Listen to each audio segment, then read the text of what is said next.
നമുക്കൊപ്പം ഈ സാഹചര്യത്തിൽ വിദേശകാര്യ വിദഗ്ധൻ ജോസഫ് ആന്റണി ചേരുകയാണ്. അദ്ദേഹം എന്താണ് ഈ സാഹചര്യം ഉണ്ടാക്കാൻ പോകുന്ന ഭവിഷ്യത്ത് എന്നത് വിശദീകരിക്കും.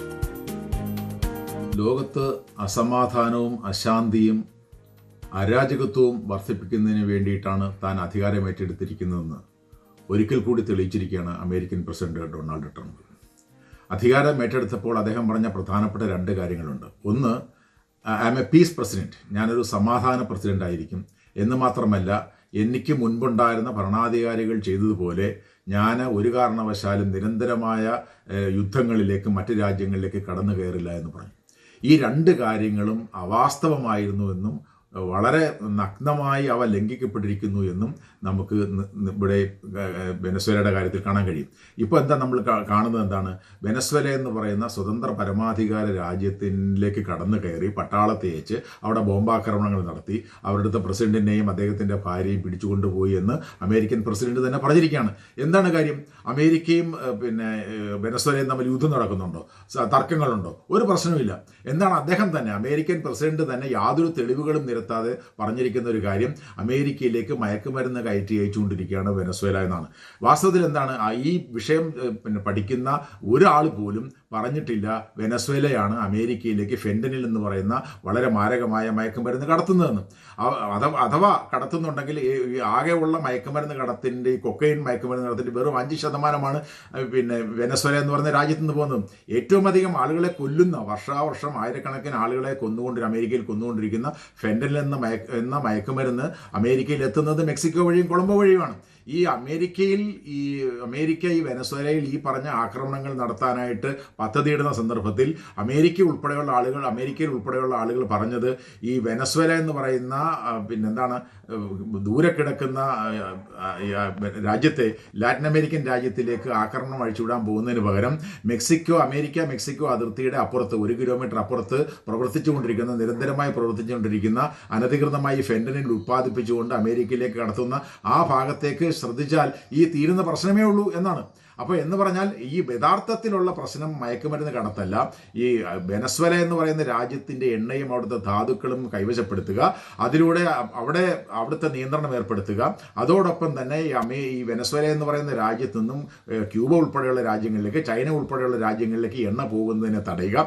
അപ്പോൾ ഈ 1823 മൺറോ ഡോക്ട്രിനിലൂടെ തുടങ്ങി വെച്ച ഈ ലാറ്റിൻ അമേരിക്കൻ രാജ്യങ്ങളെ തങ്ങളുടെ കൈപ്പിടിയിൽ ഒതുക്കുക എന്ന് പറയുന്ന പദ്ധതിയെ വീണ്ടും ആവർത്തിക്കുന്ന തരത്തിലുള്ള പദ്ധതിയാണല്ലോ ഇപ്പോൾ ആവിഷ്കരിച്ചിരിക്കുന്നത്. അതായത് ഡിസംബർ മാസം പ്രസിദ്ധീകരിച്ച അമേരിക്കയുടെ നാഷണൽ സെക്യൂരിറ്റി സ്ട്രാറ്റജി എന്ന് പറയുന്ന പദ്ധതി പറയുന്നത് എന്താണ്? ഞങ്ങളിനി ഏഷ്യയല്ല, ഞങ്ങളിനി യൂറോപ്പല്ല ശ്രദ്ധിക്കാൻ പോകുന്നത്, ഞങ്ങൾ കരീബിയനാണ് എന്ന് പറഞ്ഞാൽ 1823 മൺറോ ഡോക്ട്രിനിലൂടെ 200 വർഷം മുമ്പ് മൺറോ ഡോക്ട്രിനിലൂടെ അമേരിക്ക തുടങ്ങി വെച്ച ലാറ്റിൻ അമേരിക്കയിൽ വേറെ ആരും വരാൻ പാടില്ല, ലാറ്റിൻ അമേരിക്ക എന്ന് പറയുന്ന ആ പ്രദേശം അവിടുത്തെ രാജ്യങ്ങളെല്ലാം ഞങ്ങളുടെ ഇഷ്ടത്തിനനുസരിച്ച് നിന്നുകൊള്ളണം എന്ന് പറയുന്ന രാഷ്ട്രീയ പദ്ധതി നടപ്പിലാക്കുന്നതിന് വേണ്ടിയിട്ടാണ് ട്രംപ് തുടങ്ങി വെച്ചിരിക്കുന്നത്. അതിൻ്റെ ഭാഗമായിട്ടാണ്, നമുക്കറിയാമല്ലോ, മരിയ മച്ചാഡോ എന്ന് പറയുന്ന വെനസ്വേല പ്രതിപക്ഷ നേതാവിന് നൊബേൽ സമ്മാനം കിട്ടി. ആ വെനസ്വേലയിലെ പ്രതിപക്ഷ നേതാവിന് നൊബേൽ സമ്മാനം ലഭിച്ചതിന് തൊട്ടു പുറകെയാണ് വാസ്തവത്തിൽ ഈ വെനസ്വേലൻ ഭരണകൂടത്തെ അട്ടിമറിക്കുന്നതിനുള്ള കർമ്മ പദ്ധതികൾ കൃത്യമായി ആരംഭിച്ചത്. അദ്ദേഹം ആദ്യം ഈ വെനസ്വേലയിൽ നിന്നും മത്സ്യബന്ധനത്തിന് പോയ ബോട്ടുകളെ, കരീബിയനിൽ പോയ ബോട്ടുകൾക്കെതിരെ ആക്രമിച്ചു. എന്നിട്ട് പറഞ്ഞു ഇത് വെനസ്വേലയിൽ നിന്നും അമേരിക്കയിലേക്ക് മയക്കുമരുന്ന് കൊണ്ടുവരുന്നതാണെന്ന് പറഞ്ഞു. വാസ്തവത്തിൽ മരിച്ചത് മത്സ്യത്തൊഴിലാളികളാണ്. അവ കൊക്കൈനോ ഫെന്റനിലോ കൊണ്ടുവന്നതിന് യാതൊരുവിധ തെളിവ് ഇന്നേ നിമിഷം വരെ അമേരിക്കൻ ഭരണകൂടം കാഴ്ചവെച്ചിട്ടില്ല എന്ന് മാത്രമല്ല, പിന്നെ പറഞ്ഞു ഈ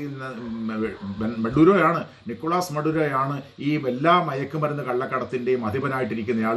അങ്ങനെയുള്ള ആളിനെ ഞങ്ങൾ അധികാരത്തിൽ തുടരാൻ അനുവദിക്കത്തില്ല, അദ്ദേഹത്തെ അധികാരത്തിൽ നിന്ന് പുറത്താക്കുന്നതിന് വേണ്ടിയിട്ട് ഞാൻ CIA പ്രത്യേകമായ ഉത്തരവ് കൊടുത്തിട്ടുണ്ട്, കരയാക്രമണം നടത്തും എന്ന് മാത്രമല്ല വിമാനവും കടലും കപ്പലുകളും എല്ലാം അയച്ചുകൊണ്ട് ഞാൻ ആക്രമണം നടത്തുമെന്ന് പറഞ്ഞുകൊണ്ട് USS ജെറാൾഡ് ഫോർഡ് എന്ന് പറയുന്ന അമേരിക്കയുടെ ഏറ്റവും വലിയ വിമാനവാഹിനി കപ്പലയച്ചു, 15,000-ഓളം പട്ടാളക്കാരെ അയച്ചു.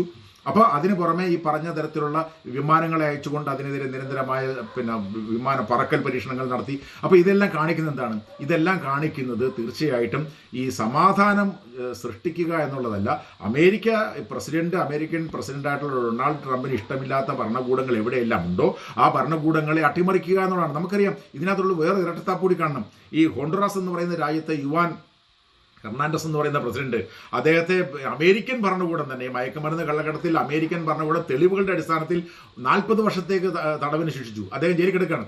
അത് അങ്ങനെയുള്ള തെളിവുകളുടെ അടിസ്ഥാനത്തിൽ ശിക്ഷിക്കപ്പെട്ട ഹോണ്ടുറാസ് എന്ന് പറയുന്ന രാജ്യത്തെ മുൻ പ്രസിഡന്റിന് മാപ്പ് കൊടുക്കുന്ന പറഞ്ഞിരിക്കുന്നത്. എന്ന് പറഞ്ഞാൽ കൃത്യമായി കയ്യോടെ മയക്കുമരുന്ന് കള്ളക്കടത്ത് നടത്തിയതിന് പിടികൂടി അമേരിക്കൻ ഭരണകൂടം തന്നെ ശിക്ഷിച്ച പിന്നെ ഒരു രാജ്യത്തിന്റെ മുൻ പ്രസിഡന്റിന് മാപ്പ് കൊടുക്കുന്ന പറഞ്ഞിരിക്കുന്നത്. എന്ന് പറയാൻ എന്താ അർത്ഥം? ഈ മയക്കുമരുന്നല്ല അദ്ദേഹത്തിന്റെ വിഷയം. അദ്ദേഹത്തിനെതിരായി, അദ്ദേഹത്തിന്റെ പ്രത്യയശാസ്ത്രത്തിനെതിരായി ഏതെല്ലാം രാജ്യത്ത് ഭരണകൂടങ്ങളുണ്ടോ അവിടെ എല്ലാം ഭരണകൂട മാറ്റം, റെഷീം ചേഞ്ച് വരുത്തുക എന്ന് പറയുന്നതാണ് അദ്ദേഹത്തിന്റെ ലക്ഷ്യം. ഈ പറയുന്ന 2 രാജ്യങ്ങളിൽ ഹോണ്ടുറാസിലും ചിലിയിലും ഈ തെരഞ്ഞെടുപ്പിൽ തന്നെ നേരിട്ട് ഇടപെട്ടുകൊണ്ട് അദ്ദേഹത്തിന്റെ അടുത്തുള്ള ആൾക്കാരെ അവരോധിക്കുന്നതിന് വേണ്ടിയിട്ട് അദ്ദേഹം തയ്യാറായിരിക്കുകയാണ്. എന്ന് മാത്രമാണോ ഇപ്പോൾ ഇറാൻ എന്ന് പറയുന്ന രാജ്യത്ത് നമുക്കറിയാമല്ലോ ഏതെല്ലാം രാജ്യത്ത് പിന്നെ ഭരണകൂടങ്ങൾക്കെതിരായിട്ട് ജനങ്ങൾ തെരുവിലിറങ്ങുന്നുണ്ട്. അങ്ങനെയെല്ലാം തെരുവിലിറങ്ങുമ്പോൾ ഞാനിപ്പോൾ ഇറാനിൽ ജനങ്ങൾ പ്രക്ഷോഭത്തിലാണ്, അതുകൊണ്ട് ഞാൻ അവിടുത്തെ ഭരണകൂടത്തിന് എതിരായിട്ട് നീങ്ങുമെന്ന് പറയുന്നത് എന്ന് പറഞ്ഞാൽ അന്തർദേശീയമായി നിലനിൽക്കുന്ന ഒരു നിയമങ്ങളെയും അന്തർദേശീയ ഐക്യരാഷ്ട്ര സംഘടന പോലെയുള്ള അന്തർദേശീയ സ്ഥാപനങ്ങളെയൊക്കെ നോക്കുകുത്തിയാക്കിക്കൊണ്ട് ഒരു പുല്ലുവില പോലും കൽപ്പിക്കാതെ ഇദ്ദേഹം ഈ യുദ്ധ പ്രസിഡന്റായി മാറിയിരിക്കണം. നമുക്കെല്ലാവർക്കും അറിയാമല്ലോ, ഡിപ്പാർട്ട്മെന്റ് ഓഫ് ഡിഫൻസ് എന്ന് പറയുന്ന പ്രതിരോധ വകുപ്പ്, അമേരിക്കയുടെ പ്രതിരോധ വകുപ്പിനെ ഇദ്ദേഹം എന്താക്കി മാറ്റി? ഡിപ്പാർട്ട്മെന്റ് ഓഫ് വാർ ആക്കി മാറ്റി. ഈ അമേരിക്കയിൽ ഞാൻ വന്നിരിക്കുന്നത് സമാധാന പ്രസിഡന്റാണ് എന്ന് പറയുന്ന ആളാണോ ഒരു പിന്നെ പ്രതിരോധ വകുപ്പിനെ യുദ്ധ വകുപ്പാക്കി മാറ്റിയിരിക്കുന്നത്? എന്ന് മാത്രമല്ല, ലോകത്തെ ഏതെല്ലാം സ്ഥലത്ത് ഇടപെടാൻ കഴിയുമോ ആ സ്ഥലത്തെല്ലാം ഞാൻ ഇടപെടുകയും പിന്നെ ഭരണകൂട മാറ്റം വരുത്തുകയും ചെയ്യുമെന്ന് പരസ്യമായി പ്രഖ്യാപിക്കുന്നതിന് ഒരു മടിയില്ലാത്തതാണ്. അപ്പോൾ ഇങ്ങനെയുള്ള ഒരു പ്രസിഡന്റ് അധികാരത്തിൽ ഇരിക്കുന്നിടത്തോളം കാലം ലോക സമാധാനം നിലനിൽക്കില്ല. ലോകത്ത് ഏതെങ്കിലും ഒരു ഭരണകൂടത്തിന് പിന്നെ അതായത് എത്രയോ രാജ്യങ്ങളാണ് ലോകത്തുള്ളത്. ഈ പിന്നെ ശരിയായ സേന പോലും ഇല്ലാത്ത രാജ്യങ്ങളുണ്ട്. ഈ സേനകളെല്ലാം ഈ സേനകളില്ലാത്ത രാജ്യത്ത് ഈ അമേരിക്കൻ ഭരണകൂടം സേനകളെ അയച്ച് ആ ഭരണകൂടങ്ങളെ അട്ടിമറിക്കാൻ തുടങ്ങിയാൽ ഏത് രാജ്യത്തിന് മുന്നോട്ട് പോകാൻ കഴിയും? നമുക്കെല്ലാവർക്കും അറിയാം, അധികാരത്തിൽ വന്ന ഉടനെ തന്നെ അദ്ദേഹം താരിഫ് ലോക രാജ്യങ്ങളുടെ മുകളിലെല്ലാം ഏർപ്പെടുത്തിക്കൊണ്ട് അവിടെ എല്ലാം സാമ്പത്തികമായ അസ്ഥിരത സൃഷ്ടിച്ചു. ലോക സമ്പദ് വ്യവസ്ഥ തന്നെ പ്രതിസന്ധിയിലാക്കി നിർത്തിയ ആളാണ്. അപ്പോൾ സാമ്പത്തികമായ ആക്രമണം അഴിച്ചുവിട്ടു, ഇപ്പോൾ രാജ്യങ്ങൾക്കെതിരായിട്ട് സൈനികമായ ആക്രമണം അഴിച്ചുവിടുകയാണ്. ഇങ്ങനെയുള്ള ഒരു ഭ്രാന്തം സാമ്പത്തികമായ ആക്രമണങ്ങൾക്ക് പിന്നാലെയാണ് ഇപ്പോൾ സൈനികമായ ആക്രമണങ്ങൾക്കും കടന്നുകയറ്റത്തിനും കൂടി ട്രംപ് മുതിർന്നിരിക്കുന്നത്.